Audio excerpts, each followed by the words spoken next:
Ողջույն սիրելի հետևորդներ, այսօր կրկին եկել եմ ձեզ համար տեսանյութ նկարելու վարունգի ջերմոցներում։ Նախորդ անգամ այս ջերմատանը տեսանյութ եմ ձեզ համար նկարել, ուրեմն այսօր եկել եմ ցույց տալու, թե վարունգները ինչպես են իրենց զգում, արդյոք կա ծաղկավիժում թե չէ, եւ ինչպես մաքրել վարունգների ներքևի հատվածի տերևները եւ որ տերևները մաքրել։ Ինչպես տեսնում եք, այստեղ նույնպես ունենք ծաղկավիժում։ Ուրեմն սիրելի հետևորդներ, վարունգների արմատների հատվածում, այս հատվածում որոշ վարունգներ ուրեմն նեմատոդով հիվանդ են։ Ահա, սա ես մեկը հանել եմ։ Ես ձեզ ցույց տամ, որ տեսնեք։ Սա նեմատոդոտ արմատն է։ Որոշ վարունգների ծաղկավիժումը պայմանավորված է հենց սրանով։ Ուրեմն ուզում եմ ձեզ ցույց տալ, թե ինչպես վարունգների ներքևի հատվածի տերևները պետք է մաքրել եւ միջև որ հատվածը մաքրել։ Մաքրում ենք այս հատվածից, ուրեմն ներքևից, որքան հնարավոր է ցողունին մոտ։ Մաքրում ենք այն տերևները, որի տակ չունենք բերք։ Ահա։ Պետք է մաքրել սրանք։ Ցանկալի է մաքրել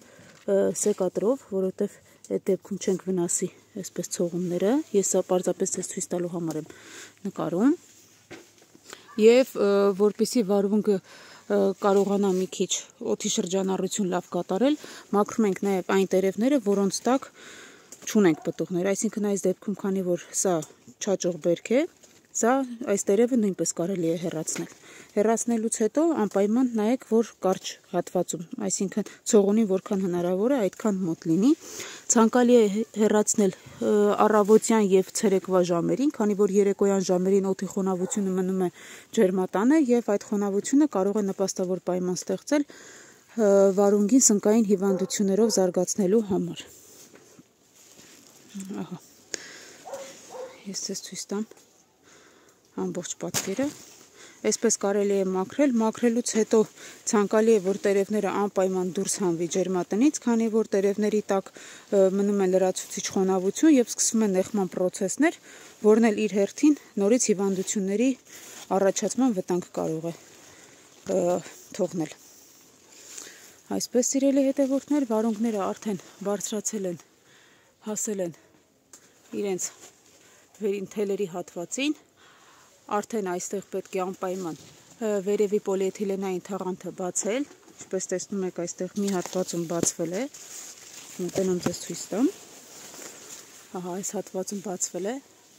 պետք է բացել նաև մյուս հատվածներում, որպեսզի օդի շրջանառությունը շատ լավ կատարվի եւ այդպիսով նաև որոշ չափով կանխվի ծաղկավիժման վտանգը։ Այսպես սիրելի հետևորդներ, առաջիկայում արդեն երբ որ տերևները ջերմատան ամբողջությամբ կմաքրվի, ինչպես տեսնում եք, այստեղ էլ մաքրված տերևներ կան, երբ որ ամբողջությամբ կմաքրվի, նորից տեսանյութ կնկարահանենք, այս ջերմատանը նույնպես վաղը սրսկման աշխատանքներ են նախատեսվում, կրկին սրսկվելու է սնկայինի դեմ, նույն պրեպարատը, ինչ որ նախորդ տեսանյութում էի ձեզ համար նկարել։ Ուրեմն նշեմ, որ սնկայինի դեմ չէ, ավելի շուտ նեմատոդի դեմ, կներեք սխալացրի, նեմատոդի դեմ ուրեմն տվել են վիտատ տեսակի թունաքիմիկատը, դա թունաքիմիկատների խանութից վերցրել են հողի քառակուսու հաշվարկով, դուք նույնպես կարող եք թունաքիմիկատների խանութում հարցնել, ձեզ նույնպես կտան այդ պրեպարատը, տալուց անմիջապես հետո հաջորդ օրն արդեն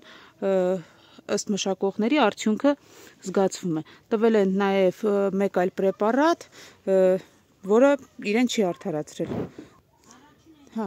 նեմակուլ տեսակի պրեպարատ են տվել, որը չի ազդել, եւ դրանից հետո արդեն պրեպարատը փոխել են վիտատով։ Հիմա պատրաստում են առաջիկայում կրկին տալ, որպեսզի